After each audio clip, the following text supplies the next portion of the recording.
Inscriptions. Inscriptions and coins come under the general umbrella of archaeology and archaeological sources, but they are subject of specialized study in their own right. An inscription is any writing that is engraved on something. So here you know the meaning. What is inscription? An inscription is any writing that is engraved on something. For example, stone, wood, metal, ivory plaques, bronze statues, bricks, clay, shells, pottery, etc. Epigraphy includes disciplining the text of inscription and analyzing information they contain. As we have studied in 2nd PUC about epigraphy. Epigraphy means the study of inscription. Another term, paleography. Paleography means is a study of ancient writing, including determination of date and decipherment. Decipherment means converting the text written in code or coded signal into the normal languages. So, paleography is a study of ancient writing, including determination of date and decipherment, etc.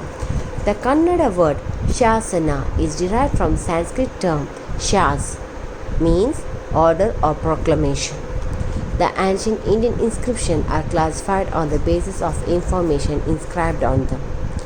The classification are historical, religious, endowment, in the sense donation about the heroic deaths. The ancient inscribed them on stone pillars, rock walls of temples, statues, terracotta seals, gold, silver and copper plates. Absence of paper and long-lasting desire of those led to the intensive use of them. More than 75,000 inscriptions, please note this point, more than 75,000 inscriptions are found, and inscriptions are in Kannada, Telugu, Tamil, Prakrit, Sanskrit and many other languages. Next, the inscriptions found are further classified as stone edicts or inscriptions and copper edicts or inscription. You can tell as stone inscription or copper inscription or edicts. Stone edicts are found on rocks, pillars, the walls of the temples, whereas copper plates or edicts are mostly private. They were related to the land grants or endowment given to the temples. So these edicts provide useful information on the history of dynasties, their date or periods, wars and achievements, administration, religious practices, social and economic life, language, script, and the size of the state. Dr. V.A. Smith, as you all know already, you have learned from imperialistic writing. Dr. Vincent Arthur Smith, he is the foremost among them who joined British administrative service in 1860. He served British Company for 30 years in different parts of the subcontinent and retired in 1900. So Dr. Smith was an imperialist who recommended an ideological background for British rule in India. So I hope you know the meaning. So he tried to equate the contemporary history of British India on British model.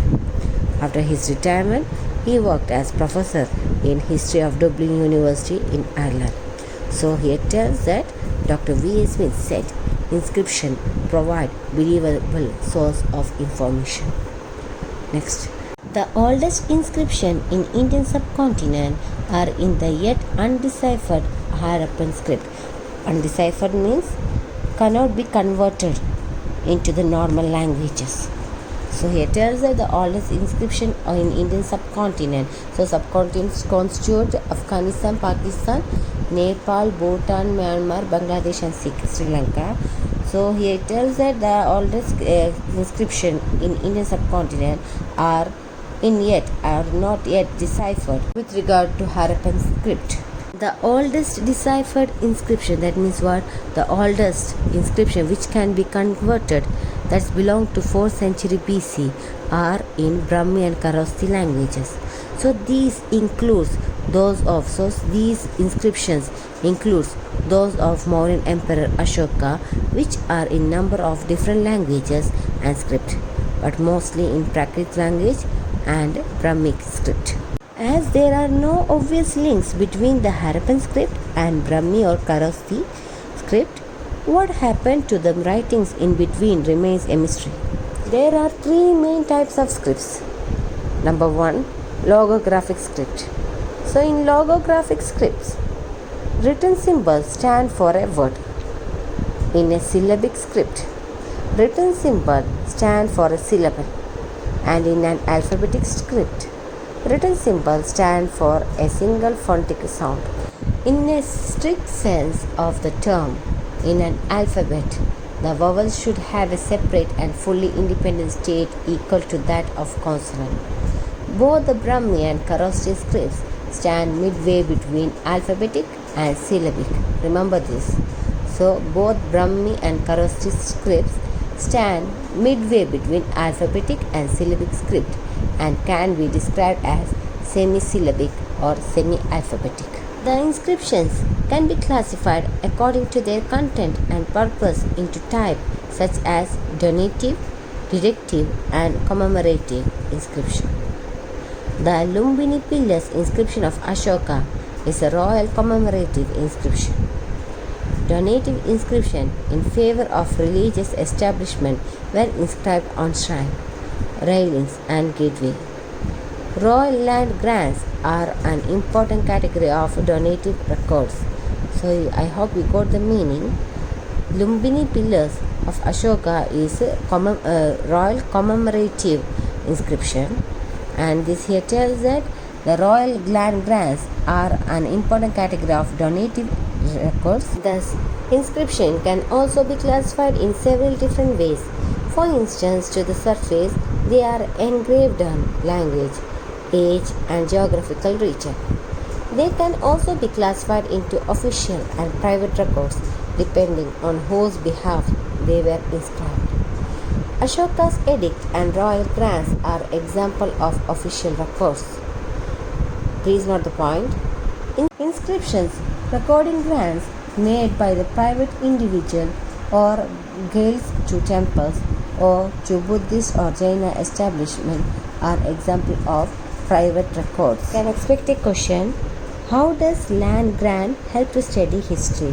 So in this paragraph only can see donative inscription in favor of religious establishment were inscribed on shrine, rails and gateway. So this is the answer. Next, royal land grants are an important category of donative records. This much only. Next para. Inscriptions are usually dated in regnal years or eras. Regnal means what? Monarch's accession on throne year. The dates of eras are given in words, numerals or both. The ancient Indian calendar system often had a combination of lunar as well as solar units. Inscriptions sometimes specify the month, lunar fortnight, that's Paksha, lunar day, Tithi, weekday, the civil day or solar day, and may give additional astronomical details. Inscriptions provide datable information on the history of religious texts, institutions, and practices. Domestic records help to identify the sources of patronage or support enjoyed by ancient religious establishment. Inscriptions reflect the history of languages and literature, and a few refer to the performing arts. Inscriptions are material remains and have to be understood in relation to the layer context in which they are found. They are also text connected with prevailing structure of power, authority and social status. Ashokan inscription are the most ancient deciphered inscription found. Deciphered means convert text written in coded signals into normal language. So it tells that Ashokan inscription are the most ancient deciphered inscription found. Therefore, he was called the Father of Inscription. So you can expect the question: who is known as the Father of Inscription? Ashoka is known as the Father of Inscription and Pioneer of Inscription. His inscriptions are basically order issued by him and classified as 14 rock edicts, 7 pillar edicts, 2 separate Kalinga edicts, 2 minor rock edicts, 4 minor pillar edicts, 2 commemorative minor pillar edicts, Babru edicts, cave inscriptions. The inscriptions found in South India are in Brahmi script. The Kharosthi script was found in Mansehra and Shahabajgiri.